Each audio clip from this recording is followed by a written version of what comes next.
রহিম। আসসালামু আলাইকুম। দেখেন আমার ছাদের কি অবস্থা।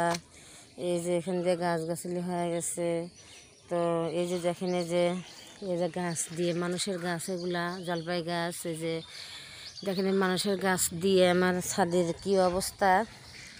আমার ছাদে 12টা বেজে যেতেছে, আমার ছাদটা ড্যাম ধরে যাবে, নষ্ট হয়ে যাবে। দেখেন কি অবস্থা করছে হয়েছে, পাতা দিয়ে কি পাতা পুতা দিয়ে দেখেন আসে পরিষ্কার করবো। এই যে দেখছেন কি অবস্থা হয়ে গেছে পাতা দিয়ে।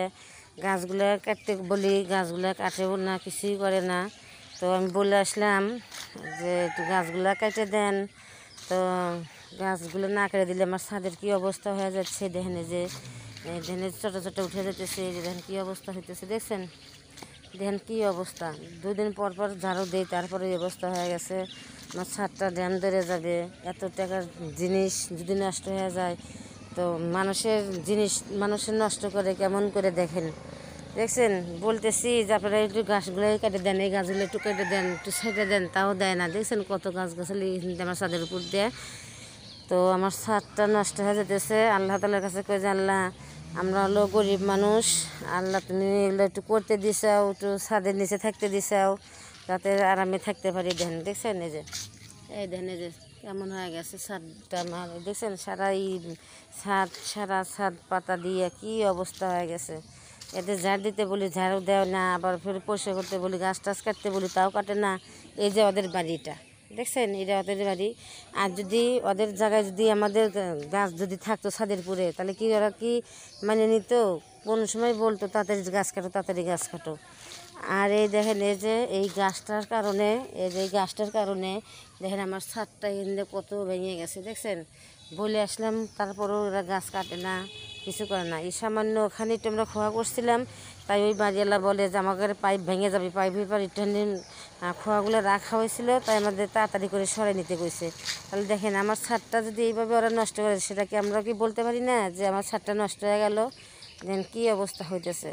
তো যখন পরিষ্কার করবো, একটু এখন ঝাড়ু দেবো, ঝাড়ু দিয়ে পরিষ্কার করবো, পরিষ্কার করার পরে আপনাদের দেখাবো যে কেমন দেখা যায়। যে ছাদটা পরিষ্কার করলাম, দেখেন তো এখন ছাদটা কত সুন্দর দেখা যাচ্ছে। দেখেন এই যে কত পাতা বাইরেছে, আরও যে কত পাতা ফেলাই দিছি। এই দেখেন একক তো রান্নার খড়ি বাইরে হয়েছে, দেখছেন। এই পাতাগুলো দিয়ে একক তো রান্না করা যাবে, আরও অনেক ফেলাই দিছি। দেখেন ছাদটা এখন শ্যাওলা আছে, শ্যাওলাটা পরিষ্কার করতে পারলাম না। শ্যাওলাটা মনে করেন যে ঘষা লাগবে, ঘষতে পারবো না এখন, বৃষ্টির সময় ঘষা তুলে ফেলা দেওয়া লাগবে। দেখেন এখন ঝাড়ু দিয়ে দিলাম পুরাটা, দেখেন কত সুন্দর দেখা যেতেছে, দেখছেন ছাদটা আমার কত সুন্দর লাগতেছে না? বলেন তারপরে সবাই বলেন। এই যে আমার বাড়ির ছাদ, বিশাল বড় ছাদ, মাশাআল্লাহ আলহামদুলিল্লাহ। তো এই যে ঝাড়ু দিয়ে পরিষ্কার করলাম সব। তো এইভাবে মানুষের কোনো ক্ষতি করে মানুষে, বলেন। এ দেখেন কী অবস্থা হয়েছিল এখান দিয়ে, সারা ছাদটা দিয়ে আমার কি নষ্ট হয়ে গেছে, পাতা পড়ে কি কালো হয়ে গেছে, ড্যাম হয়ে যাবে তো। দেখেন এখন কত সুন্দর লাগতেছে না? ঝাড়ু দিয়ে দিছি, পরিষ্কার করছি, দেখেন কত সুন্দর লাগতেছে ছাদটা। যদি ভালো লেগে থাকে অবশ্যই কমেন্টে জানাবেন। আসসালামু আলাইকুম।